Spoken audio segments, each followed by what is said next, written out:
सभे मगहिया भाई बहन के भूलेटन काका के राम राम आथिन मगहिया खबर में सुनते देश दुनिया के खबर। स्पाइस जेट अभिनेता सोनू सूद के कैलक सैल्यूट, फ्लाइट पर उकेरल सोनू सूद के तस्वीर। एनटीपीसी बाढ़ बिजली उत्पादन में तोड़ल रिकॉर्ड।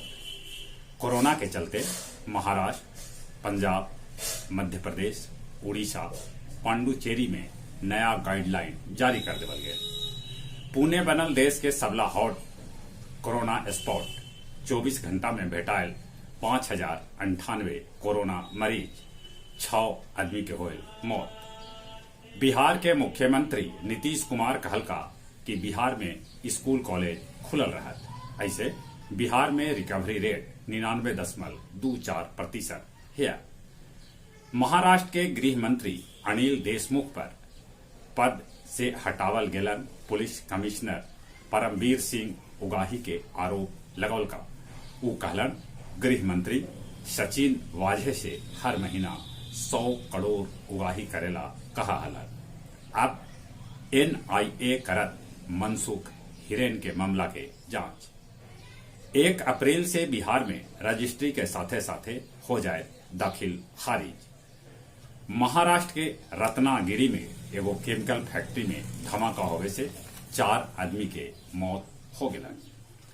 श्रीलंका स्थित सीता एलिया के पत्थर से होए श्री राम मंदिर के निर्माण। जापान में 7.2 तीव्रता वाला भूकंप आयल, जेकरा से दहशत के माहौल पैदा हो गया।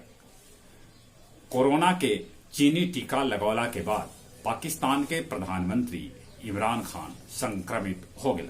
भारत के प्रधानमंत्री नरेंद्र मोदी ट्वीट करके उनका जल्दी स्वस्थ होवे के कामना कैलका है।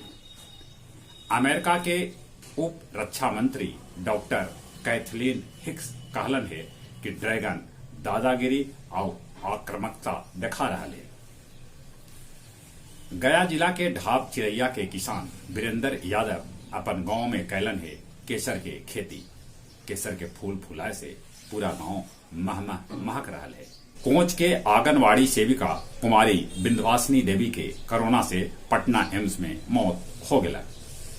वजीरगंज विधायक वीरेंद्र सिंह पर आदर्श आचार संहिता उल्लंघन के आरोप गठित हो गया।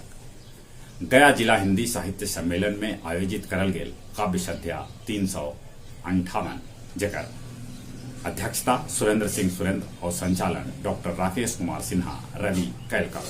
और कुछ खेल के समाचार। 5वां T20 मैच भारत इंग्लैंड के हरा के जीत लेलक। उ सीरीज 3-2 से जीतल। ई भारत के लगतरिये 6ठा T20 सीरीज में जीत है। पटना राजवंशी नगर स्थित ऊर्जा स्टेडियम में बिहार क्रिकेट लीग के T20 टूर्नामेंट के उद्घाटन राज्यपाल फागू चौहान कैलका। ई अवसर पर भारत के पूर्व कप्तान कपिल देव भी उपस्थित रहलन। गया फुटबॉल लीग में लोको बॉयज के हरा के गेवल बीघा बनल चैंपियन। दक्षिण अफ्रीका महिला क्रिकेट टीम भारत महिला क्रिकेट टीम के पहिलका T20 मैच में हरा दिला।